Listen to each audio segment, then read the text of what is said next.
इसके बारे में अब हम जानते हैं विस्तृत रूप से, तो क्या होगा देखते हैं। तक हम देख रहे थे क्रॉस ब्रीडिंग में, क्रॉस ब्रीडिंग के बाद एक आ रही है बाय प्रजनन में। दो विधियां होती है, क्रॉस ब्रीडिंग। अब क्रॉस ब्रीडिंग के बाद उन्नत, उससे भी एक ग्रेड अपग्रेड विधि है, वो आप बताया जा रहा अपग्रेड विधि।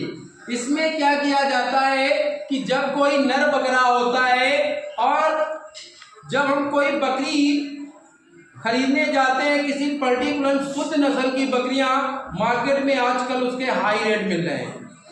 बर्बरी की बकरी ले लें, अगर वैसे कहा जाता है कि आपको 10-12 हज़ार में मिल जाएगी, लेकिन शुद्धता के मारे में आप जाएंगे तो आपको 15 से लेके 25 हज़ार के बीच में बर्बरी बकरी मिलती है।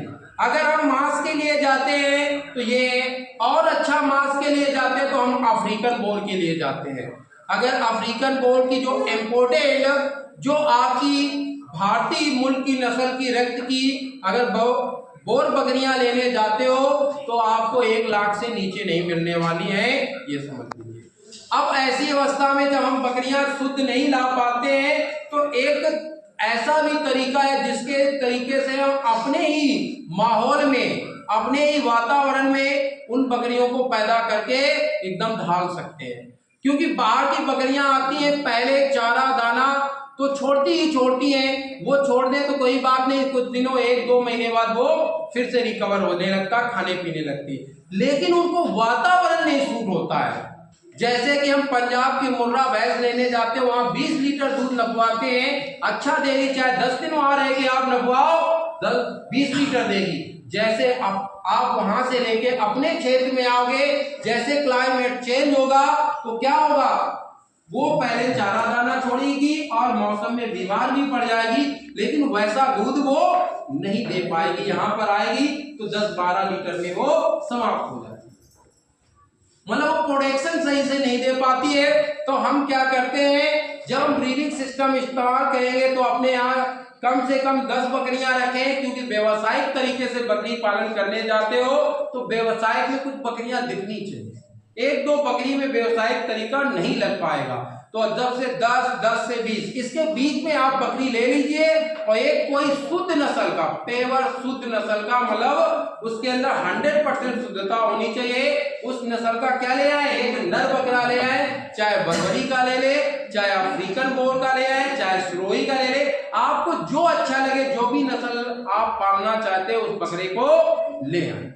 इसके बाद आप उसमें क्या करते हैं, 6 जनरेशन बाद अगर अपग्रेड ब्रीडिंग में क्या करते हैं, इसमें क्रॉस ब्रीडिंग, जैसे हमने अपने क्षेत्र की 10 बकरियां देसी बकरियों का चयन किया, 10 कोई सिंपल देसी बकरियों का चयन किया। जब हम बकरियों का चयन करेंगे तो एक चीज ध्यान रखना चाहिए कि हमारे क्षेत्र की बकरियां किस हाल में होती हैं, किस हाइट की हैं, बता सकते हो, किस आकार की हैं, कोई बताएगा? सब छोटे आकार की। हमारे जो गांव में देसी बकरियां पाई जाती है वो किस आकार की है? छोटे आकार की। और हम जो बरबरा लेने जा रहे हैं अगर, तो यूपी का जो बर्बरी बकरी होती है वो मध्यम आकार की होती है, और पंजाब की जो बकरी, पंजाब वाली जो बर्बरी होती है वो क्या होती है, छोटे आकार की होती है। ये कल हमने आपको भी दोनों में डिफरेंट बताया था। तो हम जब यूपी वाले नर बकरे का इस्तेमाल करेंगे, कौन सा, बर्बरी का, तो वहां पर बकरी हम देसी का इस्तेमाल कर लेंगे।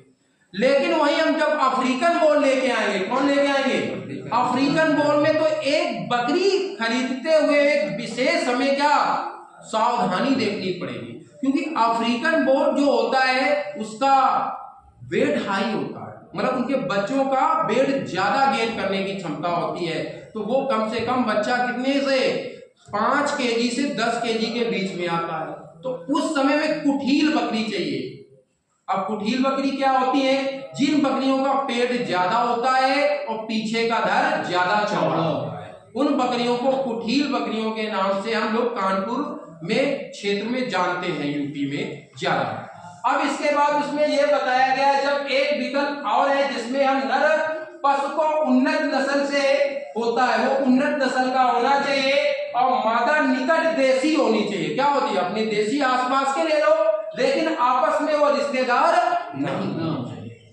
इस विधि से आप पशुपालक अपने निकट के पशुओं से एक पीढ़ी से दूसरी पीढ़ी में उन्नत नस्ल में उसे ट्रांसमिट या हस्तांतरित कर सकते हैं या परिवर्तित किया जा सकता है या नियंत्रण करना।